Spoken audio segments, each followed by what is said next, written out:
Frankenstein, or the Modern Prometheus, by Mary Shelley, 1818 edition. Section 15 of Frankenstein, by Mary Shelley. Volume 2, Chapter 3. It is with considerable difficulty that I remember the original era of my being. All the events of that period appear confused and indistinct. A strange multiplicity of sensations seized me, and I saw, felt, heard, and smelt at the same time, and it was indeed a long time before I learned to distinguish between the operations of my various senses. By degrees, I remember, a stronger light pressed upon my nerves, so that I was obliged to shut my eyes. Darkness then came over me and troubled me, but hardly had I felt this when, by opening my eyes, as I now suppose, the light poured in upon me again. I walked, and I believe descended, but I presently found a great alteration in my sensations. Before, dark and opaque bodies had surrounded me, impervious to my touch or sight, but I now found that I could wander on at liberty, with no obstacles which I could not either surmount or avoid. The light became more and more oppressive to me, and the heat wearying me as I walked, I sought a place where I could receive shade. This was the forest near Ingolstadt, and here I lay by the side of a brook, resting from my fatigue, until I felt tormented by hunger and thirst.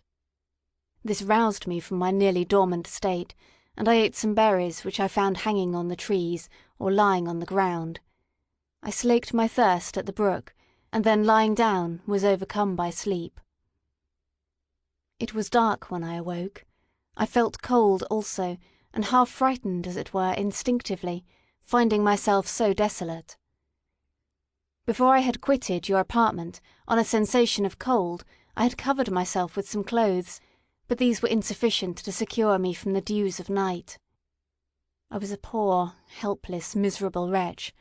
I knew and could distinguish nothing, but feeling pain invade me on all sides, I sat down and wept. Soon a gentle light stole over the heavens, and gave me a sensation of pleasure. I started up, and beheld a radiant form rise from among the trees. I gazed with a kind of wonder. It moved slowly, but it enlightened my path, and I again went out in search of berries. I was still cold, when under one of the trees I found a huge cloak, with which I covered myself, and sat down upon the ground. No distinct ideas occupied my mind, all was confused.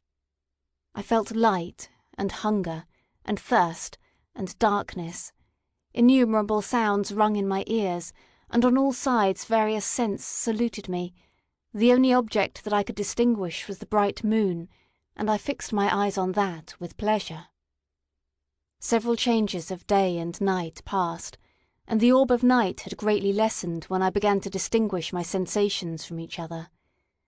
I gradually saw plainly the clear stream that supplied me with drink, and the trees that shaded me with their foliage. I was delighted when I first discovered that a pleasant sound, which often saluted my ears, proceeded from the throats of the little winged animals who had often intercepted the light from my eyes. I began also to observe, with greater accuracy, the forms that surrounded me, and to perceive the boundaries of the radiant roof of light which canopied me. Sometimes I tried to imitate the pleasant songs of the birds, but was unable. Sometimes I wished to express my sensations in my own mode, but the uncouth and inarticulate sounds which broke from me frightened me into silence again. The moon had disappeared from the night, and again with a lessened form showed itself, while I still remained in the forest. My sensations had, by this time, become distinct, and my mind received every day additional ideas. My eyes became accustomed to the light, and to perceive objects in their right forms. I distinguished the insect from the herb, and, by degrees, one herb from another. I found that the sparrow uttered none but harsh notes, while those of the blackbird and thrush were sweet and enticing. One day, when I was oppressed by cold, I found a fire which had been left by some wandering beggars, and was overcome with delight at the warmth I experienced from it. In my joy I thrust my hand into the live embers, but quickly drew it out again with a cry of pain. How strange, I thought, that the same cause should produce such opposite effects. I examined the materials of the fire, and to my joy found it to be composed of wood. I quickly collected some branches, but they were wet and would not burn. I was pained at this, and sat still watching the operation of the fire. The wet wood which I had placed near the heat dried, and itself became inflamed. I reflected on this, and, by touching the various branches, I discovered the cause, and busied myself in collecting a great quantity of wood, that I might dry it and have a plentiful supply of fire. When night came on, and brought sleep with it, I was in the greatest fear lest my fire should be extinguished. I covered it carefully with dry wood and leaves, and placed wet branches upon it, and then, spreading my cloak, I lay on the ground and sunk into sleep. It was morning when I awoke, and my first care was to visit the fire. I uncovered it, and a gentle breeze quickly fanned it into a flame. I observed this also, and contrived a fan of branches, which roused the embers when they were nearly extinguished. When night came again, I found with pleasure that the fire gave light as well as heat, and that the discovery of this element was useful to me in my food, for I found some of the offals that the travellers had left had been roasted, and tasted much more savoury than the berries I gathered from the trees. I tried, therefore, to dress my food in the same manner, placing it on the live embers. I found that the berries were spoiled by this operation, and the nuts and roots much improved. Food, however, became scarce, and I often spent the whole day searching in vain for a few acorns to assuage the pains of hunger. When I found this, I resolved to quit the place that I had hitherto inhabited, to seek for one where the few wants I experienced would be more easily satisfied. In this emigration, I exceedingly lamented the loss of the fire which I had obtained through accident, and knew not how to reproduce it. I gave several hours to the serious consideration of this difficulty, but I was obliged to relinquish all attempt to supply it, and, wrapping myself up in my cloak, I struck across the wood towards the setting sun. I passed 3 days in these rambles, and at length discovered the open country. A great fall of snow had taken place the night before, and the fields were of one uniform white. The appearance was disconsolate, and I found my feet chilled by the cold damp substance that covered the ground. It was about 7 in the morning, and I longed to obtain food and shelter. At length I perceived a small hut, on a rising ground, which had doubtless been built for the convenience of some shepherd. This was a new sight to me, and I examined the structure with great curiosity. Finding the door open, I entered. An old man sat in it, near a fire, over which he was preparing his breakfast. He turned on hearing a noise, and perceiving me, shrieked loudly, and quitting the hut, ran across the fields with a speed of which his debilitated form hardly appeared capable. His appearance, different from any I had ever before seen, and his flight, somewhat surprised me. But I was enchanted by the appearance of the hut. Here the snow and rain could not penetrate, the ground was dry, and it presented to me then as exquisite and divine a retreat as pandemonium appeared to the demons of hell after their sufferings in the lake of fire. I greedily devoured the remnants of the shepherd's breakfast, which consisted of bread, cheese, milk, and wine. The latter, however, I did not like.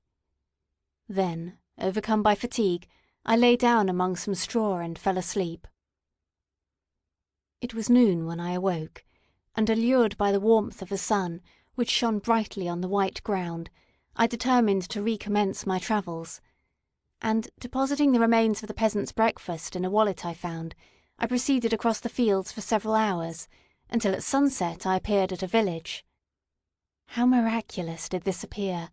The huts, the neater cottages, and stately houses engaged my admiration by turns. The vegetables in the gardens, the milk and cheese that I saw placed at the windows of some of the cottages, allured my appetite.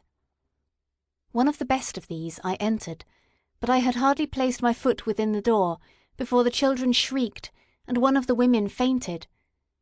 The whole village was roused, some fled, some attacked me, until, grievously bruised by stones and many other kinds of missile weapons, I escaped to the open country, and fearfully took refuge in a low hovel, quite bare, and making a wretched appearance after the palaces I had beheld in the village. This hovel, however, joined a cottage of a neat and pleasant appearance, but, after my late dearly bought experience, I dared not enter it.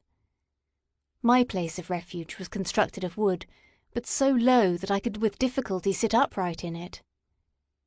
No wood, however, was placed on the earth which formed the floor, but it was dry, and although the wind entered it by innumerable chinks, I found it an agreeable asylum from the snow and rain.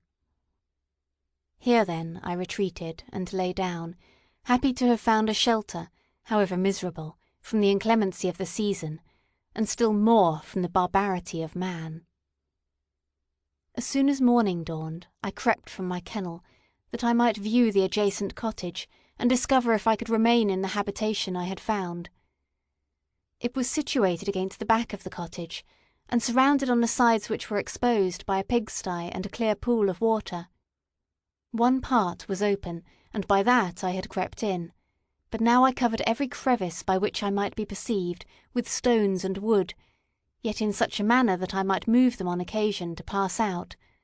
All the light I enjoyed came through the sty, and that was sufficient for me. Having thus arranged my dwelling, and carpeted it with clean straw, I retired, for I saw the figure of a man at a distance, and I remembered too well my treatment the night before to trust myself in his power. I had first, however, provided for my sustenance for that day by a loaf of coarse bread which I purloined, and a cup with which I could drink, more conveniently than from my hand, of the pure water which flowed by my retreat. The floor was a little raised, so that it was kept perfectly dry, and by its vicinity to the chimney of the cottage it was tolerably warm. Being thus provided, I resolved to reside in this hovel until something should occur which might alter my determination. It was indeed a paradise compared to the bleak forest, my former residence, the rain-dropping branches and dank earth. I ate my breakfast with pleasure, and was about to remove a plank to procure myself a little water, when I heard a step, and looking through a small chink, I beheld a young creature, with a pail on her head, passing before my hovel. The girl was young and of gentle demeanour, unlike what I have since found cottagers and farmhouse servants to be. Yet she was meanly dressed, a coarse blue petticoat and a linen jacket being her only garb. Her fair hair was plaited, but not adorned. She looked patient, yet sad. I lost sight of her, and in about a quarter of an hour she returned, bearing the pail, which was now partly filled with milk. As she walked along, seemingly incommoded by the burden, a young man met her, whose countenance expressed a deeper despondence. Uttering a few sounds with an air of melancholy, he took the pail from her head and bore it to the cottage himself. She followed, and they disappeared. Presently I saw the young man again, with some tools in his hand, cross the field behind the cottage, and the girl was also busied, sometimes in the house and sometimes in the yard. On examining my dwelling, I found that one of the windows of the cottage had formerly occupied a part of it, but the panes had been filled up with wood. In one of these was a small and almost imperceptible chink, through which the eye could just penetrate. Through this crevice a small room was visible, whitewashed and clean, but very bare of furniture.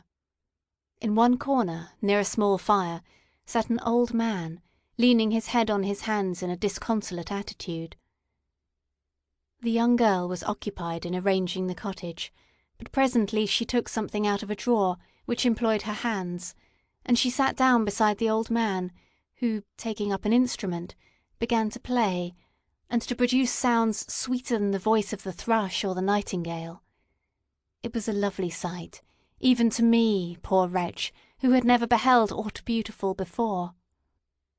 The silver hair and benevolent countenance of the aged cottager won my reverence, while the gentle manners of the girl enticed my love.